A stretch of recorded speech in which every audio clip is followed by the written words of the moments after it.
Steve, one of the biggest things one of the most time-consuming things that we face together and individually, we're finding the attorneys, the lawyers that, number one, knew constitutional law, but most importantly, knew the playing field. In other words, that understood the battle, the nature of the battle, the spiritual nature of the battle, but also knew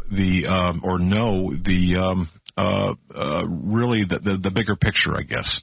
It's one thing to have an attorney that knows law, but it's another thing to have an attorney that can know that knows the landscape, the attacks, the attempts of censorship, and the successful attempts at censorship, and with Google and Facebook and Twitter and all this, but how all of these moving parts fit together. So that's the team and I have to really give Steve the credit for really going out and finding the attorneys who really understand the complexities of the battlefield, because they are many, and it takes. So I think that you've done, and collectively we've done a great job in putting together this very, very astute team that not only knows the constitutional law, but also knows the spiritual significance and the political landscape.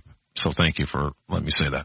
Doug, when I went public about the red and blue and green list, it was even actually before you and I got on the radio, was prior to that. I think it was 1997, 98, where a former head of the Environmental Protection Agency, before he was murdered, gave me that information, and I went public with it, and people challenged it then, and now I see that I think Shepard Embellis is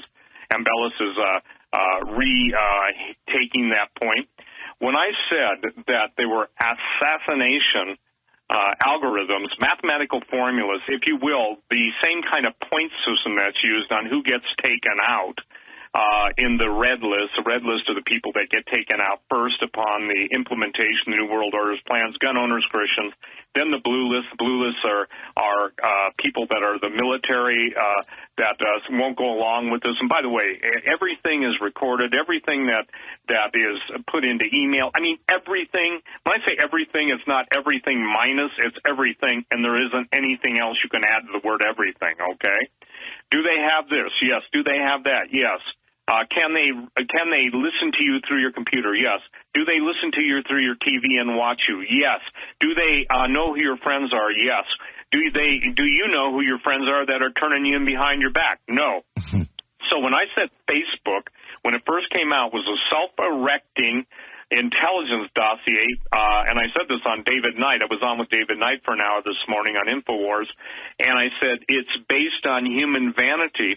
Do you realize that the American youth have lost something that our parents and even you and I had? They've lost the identity of what it meant to be an American. They have lost their identity.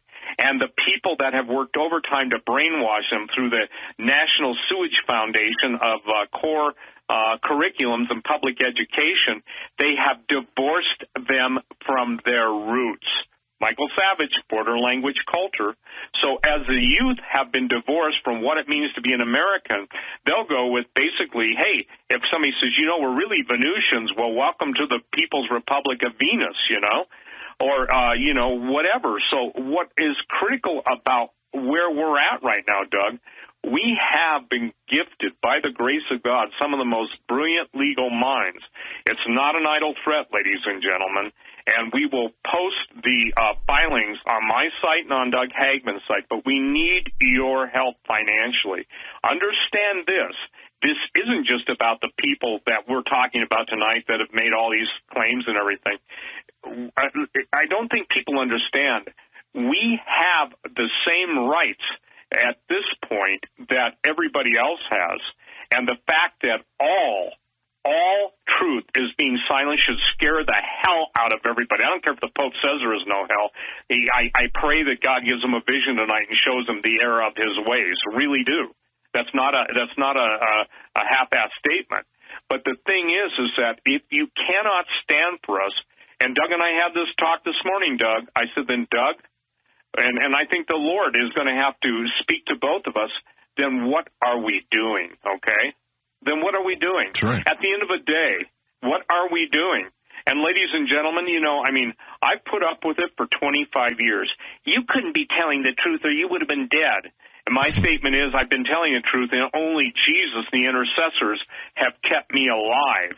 I can tell you this, there are nights where God bless a couple of my intercessors where I'm talking to Romy at 2:30 in the morning and she's praying her heart out, or she told me, Steve, here's what's going on in your life. And look, she's not a guru. She's someone that God raised up. Or Sue York and the entire congregation there. They're praying for you, Doug. They're praying for me. John Kyle, Pastor John Kyle. I love him immensely. He is probably one of the most amazing men of God, and his wife, Linda. And they pray for me. They pray for you, Doug. And all of you who pray for us, I say this genuinely. There is nothing I can say more real than I would be dead. And so would Doug Hagman. That's not a metaphor. It's not to, pull on your heartstrings. But tonight, ladies and gentlemen, those of you who are capable, listen, I'm going to tell you this. If you have a 1 million, 10 million, 100 million, if God doesn't protect your assets, then you're going to lose it. And we're all going to be at some place other than where we think we're going to be when it all hits the fan. So why not stand and just say, Lord, I don't have the guts to do it, but I believe those guys do it, and I'll help them. We're not looking for people. Now, obviously, I use wisdom. That doesn't happen every time because obviously there are people that are crooks and take advantage of that. So the thing is that what I'm saying to you tonight, ladies and gentlemen, if you can hear the cry of our hearts, if we go down, and I don't want to hear that your car's faster than mine, or I don't have a boat, or your boat's faster, or your ego's bigger, or your muscle's bigger, or your knowledge bigger. I'm not fighting with anybody. We need you to stand with us. Go ahead, Doug. No, I'm sorry. I'm sorry, Steve. No, you're exactly right. I think that what we are appealing to is the base of the people who have who really realize what's going on and who have the wherewithal far beyond anything that we have, you and I together, collectively or individually, have, and that's who we're appealing to. But we're also asking people to understand the broader war itself. And this, Amen. What you said to me earlier today, Steve, and I was thinking about this throughout the day. This is what we're watching is bigger than any one of us, and the fight is so dire right now. Haven't we seen? And the hour was Tyler. Haven't we seen and discussed how really late the hour is? And really, at this point, we have to fight. We have to get together, or else we're going to be destroyed. There's no other way. I mean, to me, there's no other option. And that just kind of really, it resonated with me the way you said it. I didn't say it the way you did, but in speaking with people like Alex Jones and knowing what he's going through, and other people in the independent media, what they are going through. We're not the only ones. They're not the only ones. We're all in this together. The war is hot. It's here. You predicted it. I don't want to belabor the point, but man, I'll tell you something. I look at the landscape. I look at what's going on, and and I mentioned this earlier, when you've got a guy who, a well-respected guy, Ted Mullock, lands in Cleveland and gets pulled off a plane essentially and detained by the FBI. For what? For his discussions with in this instance, Roger Stone, for example, and that being really the sole basis, ostensibly, for questioning. And questions are asked of him: have you talked to Roger? Have you talked to Dr. Jerome Corsi? Have you? To what extent have your conversations with Alex Jones been? To what extent have your conversations with?